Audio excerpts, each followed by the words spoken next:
নামাজ ফরজ হওয়ার কারণ হচ্ছে এই যে মানুষ আল্লাহর বান্দা বা গোলাম হিসেবে সৃষ্টি হয়েছে, তাই একমুখী হয়ে এর বন্দিগি করা এটা হচ্ছে তার স্বাভাবিক একটা প্রকৃতি। আল্লাহ রাব্বুল আলামিন এই প্রকৃতির দাবি মিটাবার জন্যই নামাজের ব্যবস্থা করেছেন। মানুষের ফিতরাত, মানুষের নেচার, মানুষের ফিতরাত হচ্ছে এই যে কারো না কারো কাছে মাথা নত করা, হাত জোড় করা, মাথা নত করা,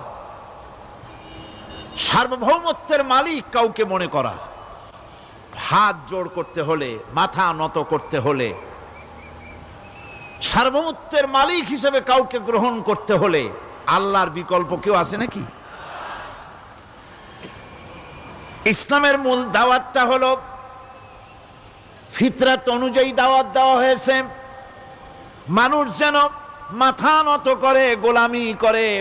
এজন্য আল্লাহ রাব্বুল আলামিন বলেছেন যে আমি মানুষ এবং জিনকে সৃষ্টি করেছি, তার কারণটাই